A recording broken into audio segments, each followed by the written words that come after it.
Assalamualaikum warahmatullahi wabarakatuh.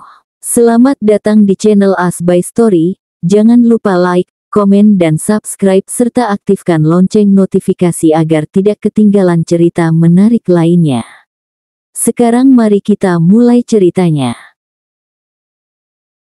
Gita terjaga saat Jeffy sudah mengompres pipi kirinya yang agak bengkak itu dengan air hangat. Laki-laki itu sudah melonggarkan dasinya, melepaskan jasnya, dan menyingsingkan lengan kemeja panjangnya untuk mengurus Gita yang ditemukannya jatuh pingsan 2 jam yang lalu. Untung dia punya firasat yang tepat karena sejak subuh tadi panggilannya tak juga diangkat. Kalau misalkan terlambat memberikan pertolongan pertama, mungkin keadaan Gita bisa saja lebih gawat. Om, Gita pingsan ya.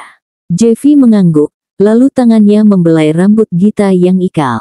Om, Gita kok diinfus kayak gini? Gita sakit apa om? Lu panas tinggi, terpaksa gue hubungin teman gue yang dinasnya di klinik dekat sini. Bentar lagi dia juga ke sini buat ngecek keadaan lu. Gue disuruh awasin infus yang sudah dicampur paracetamol ini sih biar darah lu gak ngucur. Gita mengerti, dia genggam tangan Jeffy dengan tangan kanannya yang bebas dari selang yang melekat. Jeffy dapat merasakan jika gadis itu menyentuhnya dengan penuh perasaan. Om kenapa nggak berangkat kerja? Ucap Gita pelan. Lu lebih penting dibanding kerjaan gue Git. Gue udah batalin kok meeting dengan investor hari ini. Biar gue dapat ngerawat lu full time. Gue harus memastikan lu sehat dulu. Kata Jeffy memberikan informasi. Om jangan gitu. Terus gue mesti gimana Gita? Adik lu lagi di asrama dan sekolah. Terus siapa lagi yang bisa ngerawat lu? Bapak ibu lu juga sudah pulang ke rahmatullah. Jadi siapa yang bisa ngerawat lu kalau bukan gue satu-satunya opsi yang tertinggal? Gita terdiam, dia genggam lagi tangan Jeffy dengan erat. Jeffy lalu mengecup punggung tangan Gita dengan mesra. Om, makasih ya. Om udah kayak pengganti ayah Gita. Gita pernah masuk rumah sakit waktu TK karena DBD, dan ayah ngerawat Gita juga dengan penuh kasih sayang kayak om merawat Gita saat ini. Gue nggak mau jadi pengganti ayah lu Git, gue mau jadi pendamping hidup lu sampai kita berdua dipisahkan oleh kematian. Gita terharu tapi tetap tak bisa mempercayai sepenuhnya. Napas Gita masih lambat tapi panas tubuhnya sudah turun banyak karena cairan infus yang bercampur dengan obat sudah bereaksi di badannya. Om kata om Gita dulu nggak boleh pacaran sama cowok sebelum lulus, tapi kok om ngajak Gita menjalin hubungan? Tanya Gita penasaran. Bedanya gue serius sedangkan yang lain belum tentu. Si Ashar juga serius om tapi om tetap jadi perusak hubungan orang. Emangnya om mau gitu nikahin Gita yang masih kuliah? Gita mempertanyakan. Gue yakin dengan diri gue sendiri bisa menjaga lu lebih baik dibanding Ashar yang masih ingusan. Ya, nikah aja. Kan gue bisa mastiin kalau akademik lu berjalan dengan baik. Gue bisa ngajarin lu juga. Gita tertawa, meskipun terbatuk-batuk setelahnya.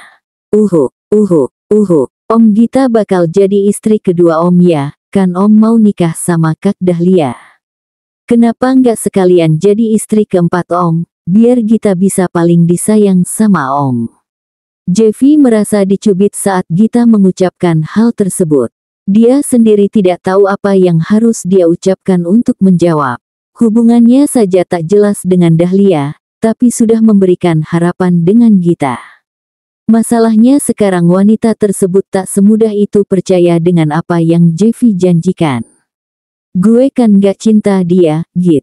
Kan gue udah bilang, gue nikah sama dia cuman perkara ancaman. Sebenarnya gue bisa saja ngambil langkah penjarakan, tapi gue takut aja video gue kesebar. Entar cewek-cewek pada naksir tubuh gue lagi, kan saingan lu jadi banyak Git. Idih. Udah hampir kena masalah tapi masih saja narsis dengan bentuk tubuhnya yang sempurna.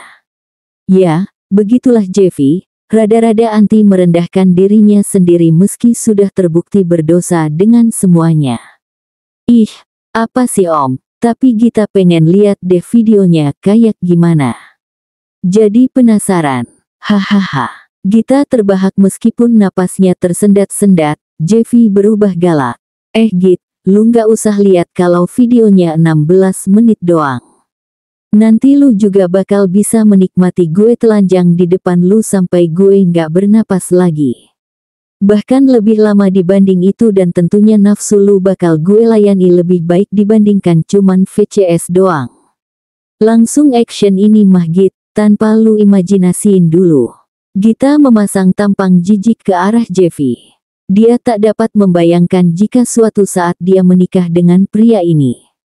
Apa jadinya jika anak-anaknya tahu jika masa lalu ayahnya senakal dan sebejat itu?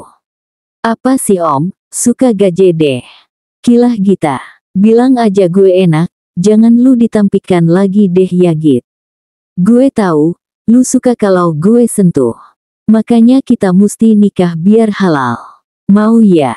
Di pikiran Gita, Jeffy hanya mengajak nikah cuman buat enak-enak doang. Terus tubuh Gita dijadikan mesin buat anak. Ya begitulah singkatnya. Om, Gita nggak mau nikah muda. Udah jangan nikah dulu. Kelit Gita sekali lagi. Waktu Ashar aja yang ngajak lu nikah, lu mau dan bersedia serta lu malah bahagia. Beda waktu gue aja ngajuin buat nikahin lu, malah lu tolak. Patah nih hati gue. Gita memperetat genggamannya ke tangan Jeffy. Lalu membawa tangan itu ke arah dadanya. Jantung Gita belum bergetar hebat saat dekat Om. Gita belum merasakan apa-apa, maaf Om. Ujar Gita. Ucapan itu benar-benar tak ada enak-enaknya di telinga Jeffy. Beda sekali sama sandaran tangannya kini. Tepat di pertengahan daging yang empuk dan menggemaskan. Ingin menyentuh lebih erotis tapi terhalang denda perjanjian 150 juta kecuali kalau memang gadis itu menginginkannya. Oh belum ya, gue tidur samping lu ya Git. Mana tahu bisa bikin jantung lu bergetar kencang. Gita belum mengiyakan. Tapi Jeffy sudah berpindah dari kursi yang menghadap ke bibir ranjang, lalu ke samping tubuh Gita yang berbaring di kasur. Om jangan gerak-gerak, geli. Pekik Gita kegelian. Telapak kaki Jeffy yang berbalut kaus kaki iseng menyentuh betis Gita yang terbuka. Gadis itu memang memakai celana pendek selutut di dalam selimutnya. Suka nggak? Tanya Jeffy nakal dengan satu alis diangkat ke atas. Apa sih Om? Ucap Gita manja. Semuanya berawal dari apa sih Om? Lalu dilanjutkan dengan, lagi Om, puasin Gita, benar kan Git? Gita malu. Tapi dia tak bisa menampilkannya jika itu benar adanya. Mau peluk nggak, Git? Bisik Jeffy ke telinga Gita dengan penekanan sensual. Gita langsung merangkul laki-laki tersebut. Jeffy kembali merasa terbang ke surga. Di dalam hatinya Jeffy berdoa agar gadis ini dapat mencintainya dengan segera. Infus di tangan Gita sudah lepas. Tepat siang tadi jam 11 gadis itu sudah keberatan jika jarum infus itu tetap menancap di pergelangan tangannya. Dia merasa sudah baik-baik saja, makan pun dia bisa, minum dia juga sudah leluasa, memang ada luka di lambungnya dan infeksi juga, tapi itu tak terlalu parah adanya. Asalkan ke depannya makannya diatur dan dijaga, sekaligus minum obat juga. Dia bisa kembali lagi ke keadaan sehat seperti semula. Gita sudah menyuruh Jeffy untuk meninggalkannya dan pergi bekerja, tapi laki-laki itu kekeh dan masih setia berada di kamar apartemennya. Gita sebenarnya butuh beristirahat, tapi itu mustahil dilakukan jika kedua tangan Jeffy masih menjerat tubuhnya dengan erat. Entah karena Jeffy overprotective atau karena hasratnya saja yang belum terlepas, sehingga majikan Gita itu suka sekali dekat-dekat. Laki-laki itu kini sangat suka mencium bau rambut Gita yang masih tersisa karena mandi kemarin senja, bau tubuh gadis juga masih wangi karena parfum yang dikenakannya tahan lama, dan kini dia memeluk Gita dari belakang dengan posisi mereka berdua sama-sama berbaring di ranjang luas. Om, Gita mau tidur, tapi Gita nggak bisa tidur kalau posisi Om kayak gini. Gita nggak konsen Om, keluh Gita. Alah bukan pertama juga, rileks aja kali Git. Gue hanya mau memastikan lu sembuh cepat. Bukan aneh-aneh kok, sehingga lu nggak perlu masukin ke buku hutang lu. Kelit Jeffy. Tapi jantung Om itu debar-debar dan kerasa di punggung Gita. Gita nggak bisa tenang kalau kayak gitu Om. Jeffy menarik tubuhnya agar tak bersandar di punggung gadis yang dicintainya itu. Meskipun detak jantung Jeffy sudah tak terasa di tubuhnya, Gita tetap tak bisa bernapas lega, karena di pikirannya Jeffy akan menggaulinya setelah ini. Tidur Git, jangan bangun terus, itu, gue juga bangun karena lu. Imajinasi dan fantasi gue jadi tambah liar karena lu terjaga. Gita segera sadar arah pembicaraan Jeffy kemana. Dia segera pejamkan matanya tapi tetap saja rasanya tak tenang-tenang juga. Mau gue bikin capek dulu nggak, sayang? Jeffy menjilati kuping Gita sembari berbisik mesra, sepertinya setan sudah mulai mempengaruhi tujuan tulus sebelumnya. Om, jangan. Semudah itu untuk memporak-porandakan niat Jeffy. Dari sekadar memastikan keadaan Gita agar baik-baik saja, sampai sekarang malah menginginkan sentuhan fisik yang lebih intensif. Git, lu nggak boleh nganggap gue hanya pengganti ayah lu. Karena bagaimanapun juga Mbak Sumi nggak menikah dengan gue. Lagian lu mana rela ibu lu nikah sama Jeffy yang selalu bikin lu terengah-engah ini. Gita menoleh ke belakang saat pelukan Jeffy semakin erat. Dia susah payah mengubah posisinya tersebut. Lu pengen? Jeffy menatap Gita lekat. Gadis itu menyisir rambut Jeffy dengan jemari tangannya.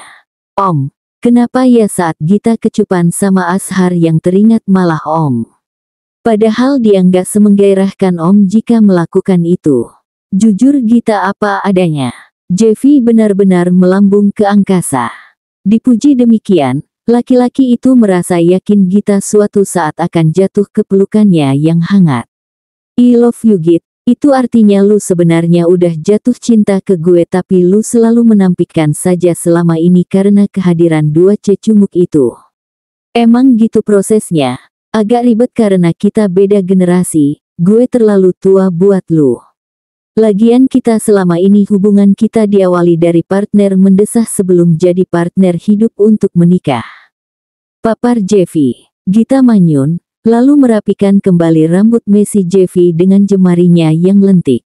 Sebenarnya hal itu dia lakukan agar nafsunya yang harusnya akan segera meledak dapat dijinakkan untuk sementara waktu. Lu suka rambut gue? Gita mengangguk, rambut Jeffy memang lebat dan berkilau tapi bukan itu tujuan sebenarnya dia menelusuri rambut majikannya itu dengan jemarinya yang hangat. Gue juga suka rambut lu sayang. Maaf ya. Karena gue yang bikin rambut lu setengahnya harus dipotong karena kasus pembulian itu. Jeffy mengusap rambut Gita yang ikal. Dia juga sedang menahan apa yang memberontak pada hasratnya. Om, kalau nanti Om punya anak, Om ingin punya anak berapa? Istri gue lu kan tapi. Gita tak bisa memutuskan. Bagaimanapun di otak gadis itu sudah terinstal jika Jeffy berbicara hal tersebut ke semua wanita yang tidur dengannya, jadi tak ada yang dapat dispesialkan. Untuk siapa aja wanita yang nanti jadi istri Om. Om pengen punya anak berapa?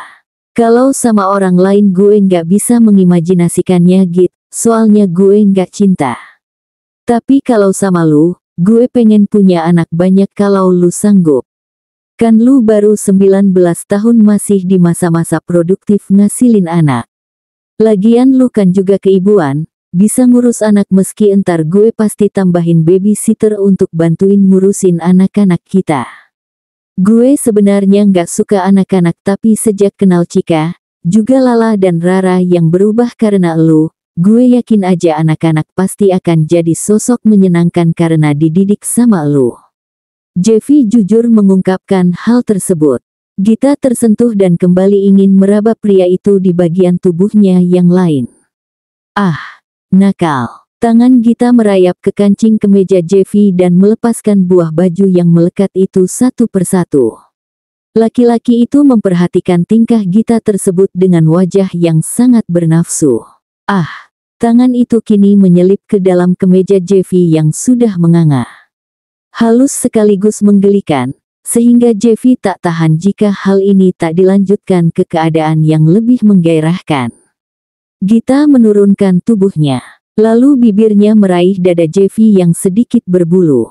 Di mana gadis polos ini belajar dengan memuaskan pria dengan melakukan mandi kucing.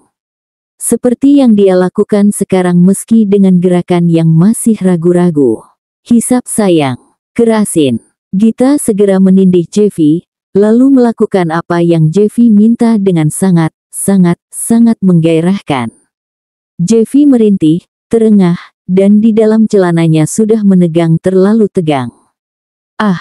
Lu idaman gue Git, lu sempurna, kata Jeffy sembari mendesah. Bagaimana bisa Gita tahu titik saraf yang berada di puncak dada Jeffy yang bidang dan berotot?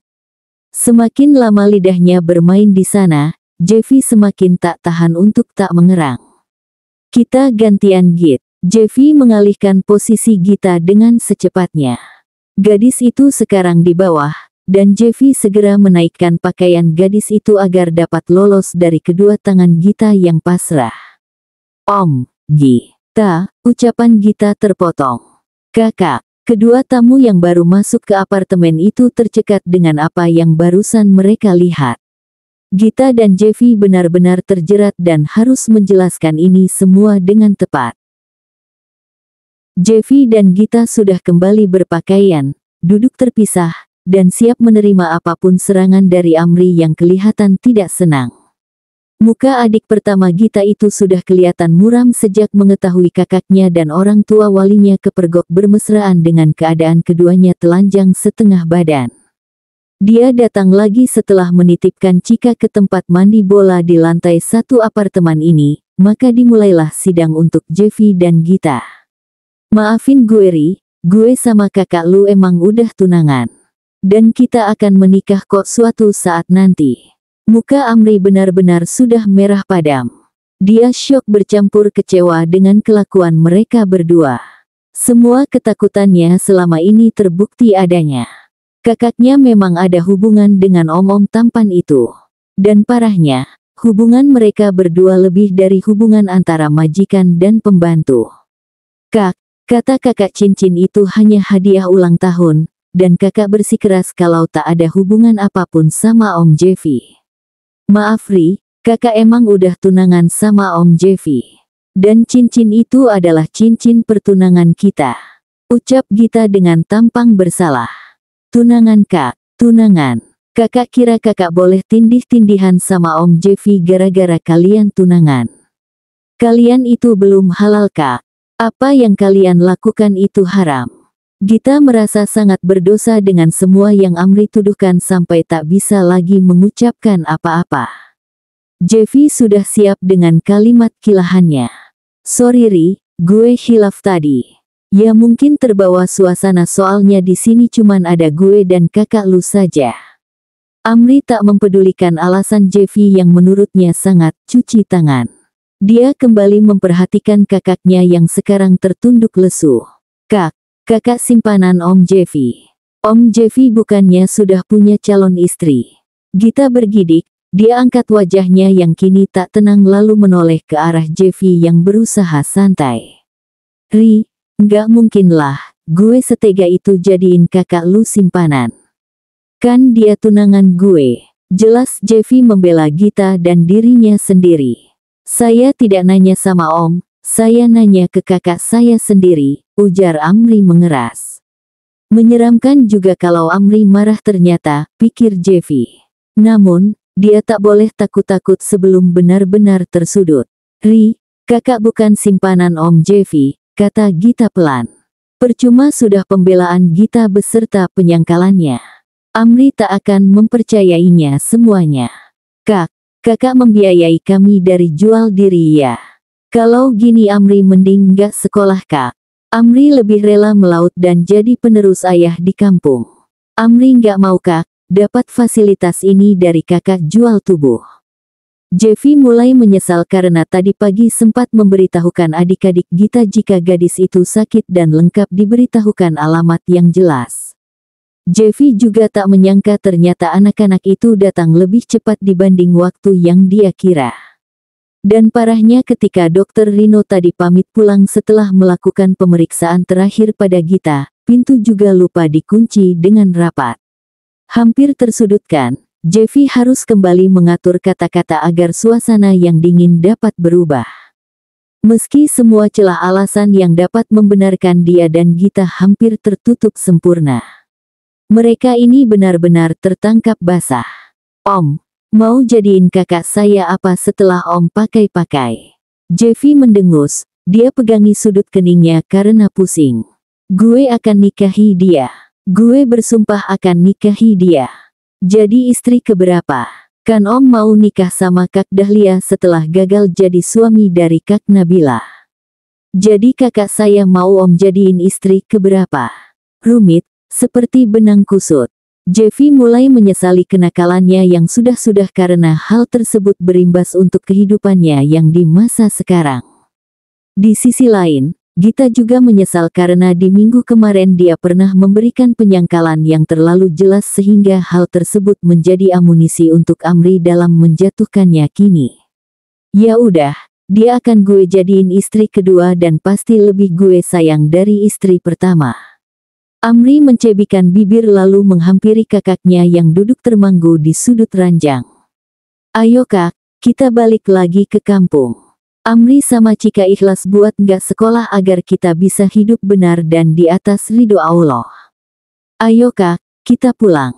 Kita mesti lupakan semuanya, kita sekarang harus mulai lagi dari awal. Amri menarik tangan Gita. Jeffy tentu saja langsung turun tangan untuk menghalangi Amri membawa tunangannya tersebut. Ri, gue cinta dia, lu nggak bisa bawa dia dari gue. Jeffy berteriak. Tapi Amri tak peduli. Bagi remaja tampan itu kakaknya tersebut harus dipisahkan dari majikannya. Amri benar-benar kecewa dengan semua usaha haram yang dilakukan kakaknya agar dapat memenuhi kebutuhan anggota keluarga yang masih tersisa. Maaf Om sepertinya harus nyari simpanan yang lain. Ayo kak, kita pulang. Kita mulai lagi dari awal. Kita nggak apa-apa miskin, tapi minimal kita nggak miskin akhlak kak. Nanti Amri akan berusaha buat memenuhi kebutuhan kita. Tapi kakak bukan simpanan Om Jeffy, kita nggak ada hubungan seperti itu sebelumnya. Amri sudah tak percaya, dia cari barang-barang kakaknya yang tersimpan di lemari. Dia memang sangat beremosi dengan semuanya. Di pikirannya, bagaimana bisa setiap apapun fasilitas yang diterimanya selama ini adalah hasil dari kakaknya yang menjual diri ke om-om yang kini sedang menghalangi langkahnya. Gue bilang Ri, kakak lu itu bukan simpanan gue cinta dia sepenuh jiwa gue. Paham gak sih lu? Paham. Amri benar-benar tak terpengaruh apapun termasuk tangan Jeffy yang kini berusaha meraih tangannya untuk berkemas. Dia kusai semua pakaian Gita yang ingin dibawanya untuk kembali lagi ke desa. Tapi tak ada yang dia temukan karena pakaian itu sengaja tak dipindahkan Jeffy ke apartemen ini. Kak, di mana baju kakak yang lama? Masih di rumah lama. Ayo kita ke sana. Hari ini juga kita balik lagi ke desa. Kita akan mulai semuanya. Ri, kakak bukan simpanan Om Jeffy. Gue bilang, dia bukan simpanan gue Ri, bahkan buku hutang dia ke gue itu ada. Ayo kita ke rumah, gue tunjukin ke elu semuanya. Bagaimana kakak lu itu nulis semua apapun yang gue berikan terhadapnya. Ayo Git, kita liatin buktinya. Lu nggak mungkin difitnah kayak gini terus. Ayo, Jeffy berteriak. Dia tak bisa kehilangan Gita dengan cara seperti ini. Sekalipun dia tak akan rela dan sudi Gita pergi dengan cara seperti ini. Mereka akhirnya naik mobil, setelah menjemput Cika dari tempat penitipan anak yang terdapat fasilitas mandi bola. Anak kecil itu sebenarnya penetral dari semua kerusuhan yang terjadi barusan, karena bagaimanapun topik sensitif ini tak mungkin diperdebatkan di depan seorang anak yang masih berumur 8. Cika yang melihat saat Gita dan Jeffy tertangkap basah, harus diarahkan agar tak menganggap itu adalah masalah untuk sementara waktu, agar Cika tak mempertanyakan dan terbebani oleh masalah yang mendera keluarga mereka bersama. Matahari semakin turun, gerimis pun begitu. Kemacetan panjang mengular di awal-awal jam pulang kantor. Dingin, di luar mobil dingin, di dalam mobil dingin, termasuk hati penumpangnya kecuali Cika yang masih bisa-bisanya bercanda di sandaran Gita yang duduk di bangku belakang. Amri berulang kali menyeka air matanya karena hatinya terluka. Jeffy berusaha tenang dan menghibur dirinya sendiri dan percaya masalah ini akan teratasi, dan Gita berusaha meladeni Cika meski aslinya pikirannya lagi cenat-cenut memikirkan masalah yang terjadi. Jeffy berkali-kali membanting setir karena tak sabaran bisa bebas dari kemacetan ini. Bagi laki-laki itu, buku hutang tersebut adalah satu-satunya bukti yang paling menguatkan dari hanya sekadar berdebat secara verbal. Ingin dia sodorkan bukti tersebut ke depan muka Amri dan menyelesaikan semua masalah ini dengan secepat mungkin. Ini buruk, lebih buruk dibanding yang tadi. Saat mobil tuan rumah baru terparkir di depan gerbang, dari arah berlawanan sudah ada mobil Dahlia yang datang dengan tujuan yang sama yakni masuk ke rumah Jeffy. Wanita itu segera keluar dari kendaraannya, menaikkan sunglasses yang menghalangi pandangan ke atas kepala, lalu berlari menuju orang yang ingin diterkamnya. Dalam waktu sepersekian menit, Dahlia sudah mulai menerjang lalu menarik rambut Gita yang barusan diperintahkan Jeffy untuk membuka pintu gerbang. Masih berani kesini kamu cewek murahan. Nggak tahu diri ya gangguin calon suami orang terus. Atau mau aku laporkan kamu ke polisi? Gita berteriak saat rambutnya dibubut dan hampir terlepas banyak dari akar-akarnya. Jeffy, Amri, beserta Cika berbondong-bondong keluar dari mobil untuk menyelamatkan Gita yang kini kepalanya malah dihantam-hantamkan dengan kerasa oleh Dahlia ke gerbang besi. Tak lama, suasana mulai kondusif tetapi mulut pelaku kekerasan itu terus meracau-racau sekaligus menghardik korbannya. Meskipun tubuh kurusnya ditahan oleh pria yang berbadan besar dari belakang. Semua yang selama ini ditutup-tutupi semakin terlihat jelas, tentunya berasal dari setiap hujatan-hujatan wanita itu yang semakin mengeras.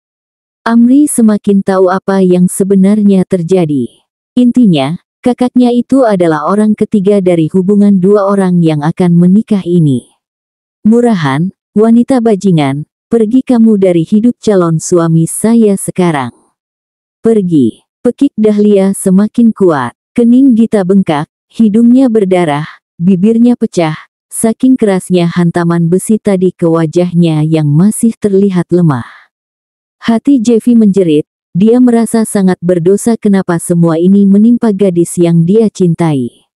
Wanita yang sedang menepis darah yang mengaliri wajahnya itu kini terlihat menderita karena ulahnya sendiri.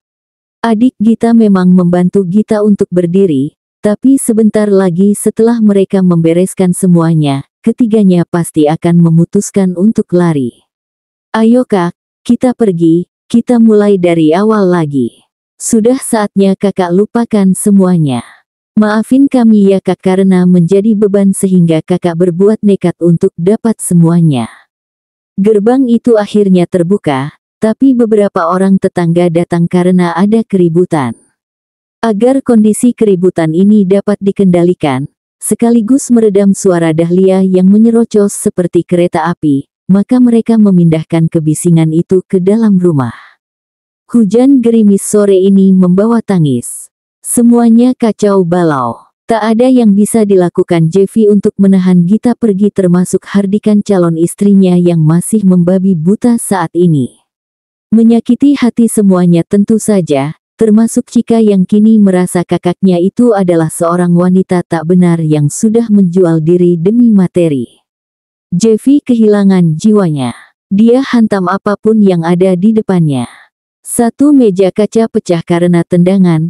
Satu vas bunga berderai karena hempasannya, bantal sofa berserakan entah kemana-mana, dan tentunya penampilannya juga kacau tak kira-kira, pakaiannya berantakan, kancing kemeja banyak terlepas, di wajahnya kembali ada cakaran termasuk di tubuh yang lainnya yang juga luka besetan. Dahlia yang sudah dia usir, tetap tak akan bisa membuatnya berdamai dari hilangnya anak Mbak Sumi di hidupnya itu. Mereka bertiga itu akhirnya meninggalkan rumah ini dengan hati yang hancur, jiwa yang remuk, dan kecewa yang suatu saat akan membekas menjadi trauma yang lama. Terusir dan merasa terhina, terlebih ketika Dahlia secara terang-terangan menginjak-injak keluarga yatim piatu itu dengan tajamnya perkataannya. Hujan lebat di luar, petir menyambar, kebahagiaan Jeffy sudah bubar. Mereka bertiga itu sudah tak tahu harus dicari di mana. Terakhir Jeffy hubungi pihak asrama, ternyata dua adik Gita tak pernah balik lagi ke sana setelah minta izin keluar. Nomor telepon mereka bertiga juga tak bisa dihubungi, ada yang benar-benar direjek, dimatikan, atau memang sudah tak aktif lagi. Mereka pergi begitu saja, sampai Jeffy tak tahu ketiganya pakai moda transportasi apa, dan tujuannya entah kemana. Keesokan harinya, Ri, kakak bukan simpanan Om Jeffy. Kakak nggak ngelakuin apapun yang seperti Kak Dahlia tuduhkan, jelas Gita sekali lagi tapi tak ditanggapi Amri. Mereka bertiga baru sampai di dalam rumah ini. Cika sudah tidur karena jam sudah menunjukkan jam 8 malam dan dia kelelahan akibat perjalanan jauh. Sedangkan Amri masih terjaga untuk mencari cara menyalakan listrik di rumah ini karena tokennya habis. Kak, Amri mau ke kedai dekat pos ronda dulu. Mau beli token listrik. Amri berlalu pergi begitu saja dalam keadaan rumah yang hampir gelap gulita. Hanya ada cahaya dari sebatang lilin yang menerangi Gita dan Cika yang berada di tengah rumah ini. Laki-laki itu merasa tak bisa lagi dibohongi dengan semua bukti-bukti yang sudah jelas di depan matanya kini. Gita tahu Amri memendam kecewa yang teramat sangat, adiknya itu memang orang yang beragama dengan taat. Bagi Amri, kesalahan kakaknya itu sangat fatal adanya. Bagaimana bisa Gita menjual dirinya demi menyekolahkan adik-adiknya dan hidup enak? Gita mengecek HP-nya yang sudah mati seharian meski baterainya masih terisi penuh. Amri memang memaksa kakaknya menyingkirkan telepon tersebut karena walaupun didapatkannya karena ganti rugi dari orang tua mahasiswa, tapi tetap saja asal muasalnya adalah Jeffy yang membelinya lalu menghadiahkannya pada kakaknya. Namun Gita hanya mematikannya agar Amri tak terus-terusan meminta agar dia membuangnya. Saat telepon selular itu dinyalakan, yang menanyakan tak hanya Jeffy, tapi juga ada pembantu lainnya yang menginterogasinya tentang keributan yang terjadi kemarin hari. Image Gita sebagai wanita baik-baik benar-benar porak-poranda. Komplek tempat tinggal Jeffy menganggapnya sekarang adalah pembantu sekaligus wanita simpanan karena cercaan Dahlia sore itu. Benar, desa ini adalah salah satu tempat yang masyarakatnya masih menganggap gadis itu berakhlak baik. Jeffy tiba-tiba meneleponnya ketika Amri baru pulang membeli token listrik. "Siapa Kak? Udah buang saja HP-nya." Gita menjauhkan telepon selular itu dari jangkauannya. Dia terkejut karena Amri memergokinya karena masih memegang HP tersebut. "Iya Ri, kakak," ucapan Gita segera terpotong oleh perkataan Amri. "Udah Kak, lupakan. Ayah dan ibu di alam lain juga akan marah kalau kakak melakukan ini demi menyelamatkan keluarga kita. Ya udah nanti HP-nya Amri jual lagi aja, dan uangnya akan Amri kasih lagi ke Om Jeffy. Jadi HP ini di Amri dulu ya Kak. HP yang kakak warisin ke Amri kakak pakai lagi dan sekalian nomornya kakak ganti. Dan HP Cika sekarang biar Amri pakai lagi." Telepon genggam itu sudah berpindah tangan. Itu padahal satu-satunya akses pertolongan dari kota.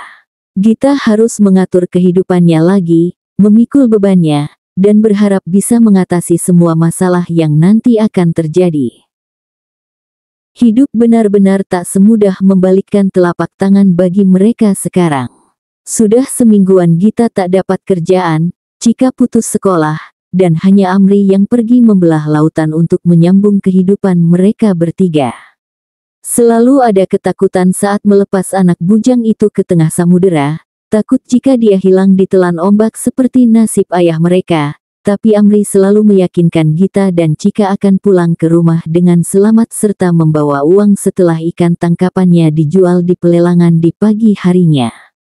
Memang tak seberapa penghasilan yang dia bawa jika berhasil melabuh, hanya beberapa lembar uang puluhan ribu karena penghasilannya harus dibagi dengan pemilik perahu dan juga biaya makan malam saat terombang-ambing di lautan lepas. Tapi syukurnya uang itu selalu cukup tanpa harus membongkar tabungan Gita selama bekerja di rumah Jeffy. Lautan memang akhir-akhir ini memang tak banyak berulah, cuaca bersahabat, dan ombak pun bisa dibilang lebih tenang. Tak banyak guncangan di kapal, pergi dengan tenang, pulang pun dapat cukup hasil tangkapan meski Amri sebenarnya adalah seorang nelayan pemula yang bertahun-tahun menakuti lautan. Amri tak banyak mengeluh memang, tapi yang paling kasihan adalah Chika yang kini sering terlihat murung karena kehilangan teman-temannya di asrama dan dia harus berhenti bersekolah di usia yang terlalu muda. Di rumah dia seperti anak kecil yang kehilangan jiwanya, sering memenung, dan hanya sesekali ke rumah teman lamanya untuk bermain bersama tentunya setelah mereka pulang sekolah juga. Gita ingin dapat pekerjaan, agar adik-adiknya ini bisa menyambung sekolah lagi tentunya. Dia tak tega dengan Amri yang harus bertaruh nyawa tiap harinya atau Chika yang kehilangan masa anak-anaknya. Meski ijazah beserta berkas-berkas pendidikan fisik mereka masih terdapat di sekolah sebelumnya di kota, tetapi Gita akan mendaftarkan kembali mereka sekolah di sini bermodalkan beberapa soft file yang masih disimpan di flash disk beserta emailnya itu. Ri, kamu janji balik sekolah setelah kakak dapat kerjaan ya. Kamu bisa nyari penghasilan tambahan yakni ngajar ngaji di Taman Pendidikan Al-Quran abis pulang sekolah. Kakak nggak mau kamu begadang terus buat nangkap ikan ikut perahu Pak Derahmat. Amri mengangguk setelah mengantarkan seplastik ikan kembung ke dapur. Remaja tampan itu segera masuk ke kamar mandi untuk membersihkan diri. Sedangkan Gita menyiapkan makan pagi untuk mereka bertiga. Kak, Chika mau nonton kartun ke rumah Rani ya kak. Mumpung Rani libur sekolah. Makan dulu Cik, kakak masak dulu. Entar abis sarapan, baru kamu entar nonton ke sana ya. Chika terdiam, anak kecil itu sebenarnya ingin mengutarakan apa yang terpikirkan olehnya. Kak, Chika ingin sekolah. Udah boleh belum? Chika bosan di rumah terus. Ya udah besok ya, besok kakak anterin Chika ke sekolah lama. Chika agak muram, meskipun dijanjikan hal yang baik. Chika kangen teman-teman di asrama. Kita nggak bakal ke kota lagi ya, kak. Chika ingin belajar bareng mereka. Di sana Chika nggak pernah ditertawai karena kita miskin. Di sekolah lama Chika suka diledek karena selalu pakai seragam dan sepatu yang buruk.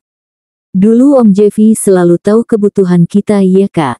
Amri yang berada tepat di ruangan sebelah dapur ini, langsung memukul pintu seng agar mereka berdua tak membicarakan masalah tersebut. Gita lalu berbisik pada Chika agar memelankan suaranya. SSSTTT, Chika jangan nyebut-nyebut kota keras-keras dekat Kak Amri, entar Kak Amri marah. Padahal Om Jeffy baik loh kak. Tante Dahlia aja yang jahat dan selalu bilang kakak menjadi penghancur hubungannya dengan Om Jeffy. Chika yakin, kakak nggak seburuk itu. Ucap Chika pelan. Sebenarnya Dahlia tak sepenuhnya salah, karena Gitalah yang senantiasa membuat pencitraan seperti itu agar calon istri Jeffy itu marah. Ini sebenarnya efek domino dari semua drama yang sudah dibuat olehnya dengan tujuan awalnya untuk menghancurkan hubungan Jeffy dan calon istrinya. Tapi semuanya runyam karena Amri 100% percaya jika kakaknya itu adalah benar-benar orang ketiga di antara mereka berdua. Kapan-kapan ya Cik, kakak juga nggak tahu apa yang akan terjadi ke depan. Tapi kita berdoa saja. Semoga kita dapat bertahan meskipun kesusahan. Doain kakak dapat kerjaan supaya Kak Amri nggak melaut lagi dan bisa bersekolah sama kayak Chika. Kak Amri nekat banget padahal dia juga takut laut. Gita bernostalgia, Amri selalu punya traumatis terhadap apapun hal buruk yang terjadi di hidupnya. Saat ayahnya hilang di sana, maka saat itu dia sangat takut bersentuhan dengan air laut. Dia hanya berani sampai bibir pantai dan itu pun selalu menjauhi ombaknya. Begitu juga saat ibunya meninggal di salah satu kamar di rumah ini, dia juga takut untuk tidur di kamar tersebut. Tapi saat ini, dia mengalahkan semua ketakutannya terhadap laut demi menjadi tulang punggung keluarga. Chika membantu Gita memasak sambil bercanda dan tak lama Amri keluar dari kamar mandi dengan muka masam. Dia tak menyapa kedua orang di dapur itu, dan langsung membaringkan dirinya di ruang utama untuk tidur. Dia masih luka dengan semua yang terjadi di kota. Betapa kecewanya dia pada kakaknya tersebut. "Ri, bangun, makan dulu yo." "Makan aja kak, aku udah makan tadi di tempat pelelangan ikan. Aku mau istirahat dulu." Gita mengiyakan. Amri tak bisa dipaksa dengan apapun jika tak mau melihat laki-laki tampan itu marah dengan mata dan muka yang memerah. Dia memang masih menyimpan bara di hatinya itu, yang siap menyemburkan api kapan saja saat dia merasa terganggu dengan semuanya. Gita menyuapi Chika agar anak kecil itu bisa makan lebih lahap. Akhir-akhir ini Chika harus belajar lagi makan nasi dengan lauk tanpa bumbu lainnya kecuali garam, layaknya makanan rutinnya seperti yang dulu-dulu. Jeffy memasukkan satu SIM card yang baru dibelinya itu dengan tergesa-gesa, lalu dia mencari satu nama di kontak HP dan menyentuh bagian "panggil" pada kontak tersebut secepatnya. Masuk, setelah 4 nomor lainnya diblok. Dia berharap nomor ini tidak bernasib sama dengan sebelumnya. Dia ingin Amri dapat berkomunikasi dengannya lebih panjang mengenai keadaan mereka bertiga dimanapun mereka berada. "Halo, maaf ini siapa?" "Ri, lu gimana kabarnya?" "Baik, tut. Sialan, lagi, dan lagi. Jeffy harus gigit jari karena sebentar lagi Amri akan memblok nomornya kembali. Apakah ini artinya Jeffy harus membeli nomor baru satu konter agar bisa membujuk adik Gita yang keras kepala itu sampai dia melunak? Andai saja Jeffy tak sesibuk ini mengurusi pembukaan cabang travelnya di daerah Cirebon, Jeffy mungkin bisa menemui Gita dan keluarganya di kampung. Jeffy gregetan dengan dirinya sendiri. Lagian Indonesia seluas apa sehingga tak bisa dia datangi dengan moda transportasi yang tersedia dan bermodalkan uang yang dia punya. Kenapa dia selambat ini untuk membuat keadaan seperti sedia kala dengan menjemput 3 orang itu di desa, dan mengembalikan lagi mereka ke kota? Rindu ini menyesakkan dada, waktu terasa lambat berjalan, padahal baru 10 hari dia kehilangan. Bersambung.